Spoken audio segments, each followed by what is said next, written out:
David Long last updated 6/23, July 8, 2018 Wimbledon Hot Shots Day 6. A week at Wimbledon gave Erin Routliffe a reminder of how the other half live as professional tennis players. The glamour and prestige of Wimbledon is a far cry from the tournaments Routliffe usually plays. She's been to Solapur in India, Hua Hin in South Korea, Arapuato in Mexico and Sharm el-Sheikh in Egypt over the past 9 months as she goes through that long journey of climbing up the world rankings. Routliffe is ranked 647th the world in singles and 116 in doubles, and that doubles ranking meant she and her partner Alexa Guarasci from Chile were borderline to make it into qualifying for Wimbledon. Erin Routliffe will next be playing in small tournaments in Canada. Guarasci was willing to take a punt and fly to London, and after a week mulling it over, Routliffe agreed to come too. Read more *. Venus knocks out Hewitt * Wimbledon paying off for Routliffe * Erin Routliffe becomes Kiwi in time for Fed Cup. Erin Routliffe believes she learned a lot from her time at this year's Wimbledon. It paid off and they won 2 games in qualifying to make it to the main draw, and on Thursday took on the third seeds and recent French Open champions Barbora Krejcikova and Katerina Siniakova.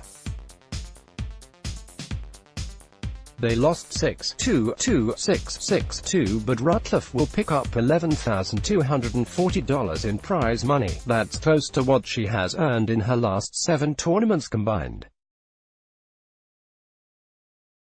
That will be used to fund her for the next few months as she heads back to the lowly ITF circuit, where she'll battle with other players desperate to make it into the top 100. I'm going back to Toronto and there's a couple of tournaments close to my house, a 5 to 6 hour drive, and I'll be back in the grind, Routliffe said.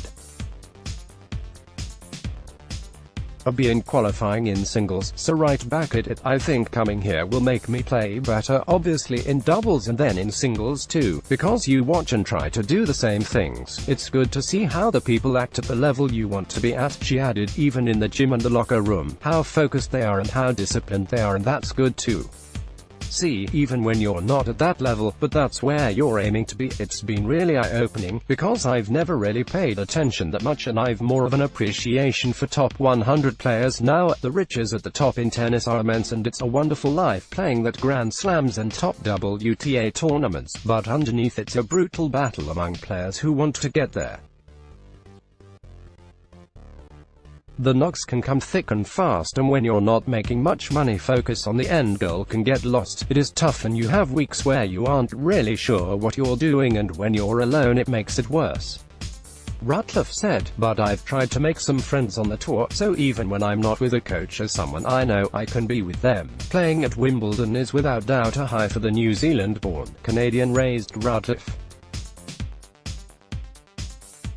Fellow Kiwis doubles player Marcus Daniel noted how he saw Routliffe as player light up the first time she walked into the Wimbledon Players Lounge. With tennis, you get some great moments, which I'm living through now, she said, but there are some really bad ones, where you're questioning everything, but I try to maintain a balance, and I love meeting new people and seeing new places. So, I'm enjoying all of the experiences because that's when I'm most successful. I play tennis better when I'm happy. When Tennis NZ funded Neil Carter to travel with Routliffe and the rest of the New Zealand team to Egypt before this year's Fed Cup, she won the singles and doubles at the tournament. That success highlights the value of having a coach on the road. However, for most of the time, Routliffe is traveling on her own, searching for ranking points that will enable her to get into better tournaments, with more prize money.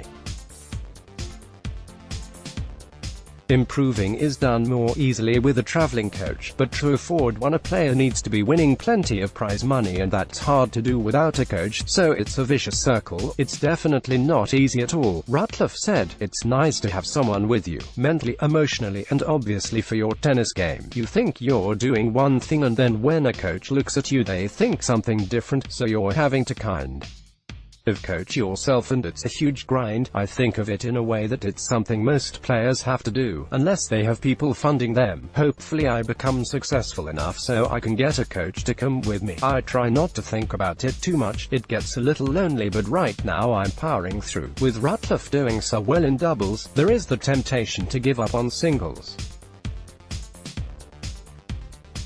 It's a decision Daniel Artem Sitak and Michael Venus all came to.